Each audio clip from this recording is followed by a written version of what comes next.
Mendoan menyatu dalam doa dan renungan dari Katedral Purwokerto, Jumat 18 Desember 2020 bersama saya Romo Parsur. Saudari-saudari yang terkasih, salam sehat penuh berkat. Mari kita renungkan sabda Tuhan dari Injil Matius bab 1 ayat 18 sampai dengan 24. Kita siapkan hati kita dalam nama Bapa dan Putra dan Roh Kudus. Amin. Tuhan bersamamu dan bersama rohmu. Inilah Injil Yesus Kristus menurut Matius. Dimuliakanlah Tuhan. Kelahiran Yesus Kristus adalah sebagai berikut. Pada waktu Maria ibu Yesus bertunangan dengan Yusuf, ternyata Maria mengandung dari Roh Kudus sebelum mereka hidup sebagai suami istri.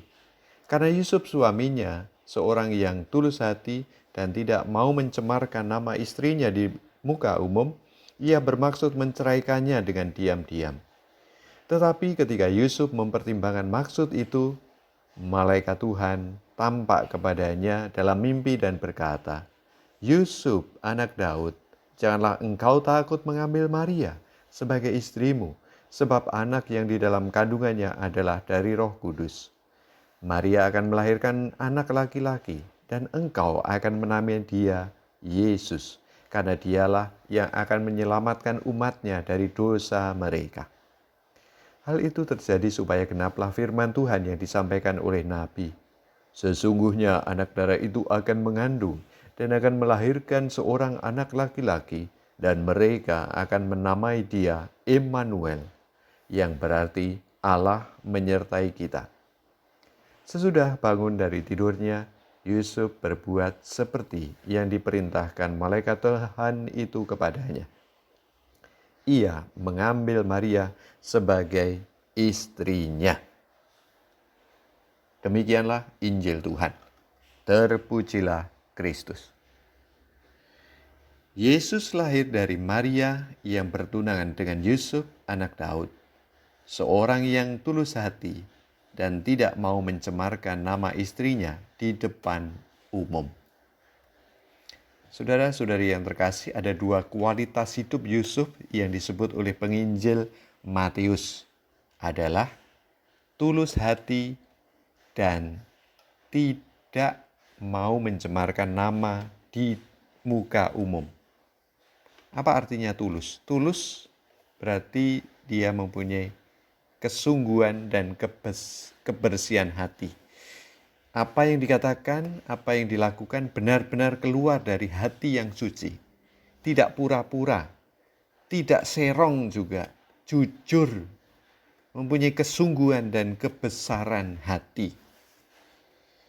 Tidak mau mencemarkan nama, itu artinya dia menjaga nama baik, menjaga reputasi. Meski tidak setuju, tapi tidak menyerang atau menegur di depan umum. Itulah kualitas pribadi Yusuf suami Maria. Ada kualitas pribadi lain yang disebut dalam nyanyian Santo Yusuf yang Menjaga yang dicipta tahun 1971. Dalam lagu itu disebut demikian. Yusuf menjaga keluarga Nazaret, menjaga Bunda Kudus, dan juga Yesus Penebus. Menjelang Natal ini, mari kita membersihkan hati yang cemar oleh kesalahan dan dosa kita. Mari kita terus belajar menjadi pribadi yang jujur, berbesar hati, dan menjaga reputasi nama baik sesama. Nama pasangan, anak-anak, bawahan, atau atasan pimpinan kita. Marilah berdoa. Tuhan, terima kasih Engkau telah memberikan kami seorang beriman yang patut dicontoh. Bapak Yusuf yang tulus hati dan penjaga nama baik sesama. Semoga kami berkembang dalam kualitas hidup seperti itu. Demi Kristus Tuhan dan pengantara kami. Amin. Mari kita mohon berkat Tuhan. Tuhan bersamamu dan bersama rohmu. Semoga kita diberkati, dilindungi, dan dibimbing oleh berkat Allah yang Maha Kuasa, Bapa dan Putra dan Roh Kudus. Amin. Selamat beraktivitas. Tuhan memberkati. Salam mendoan.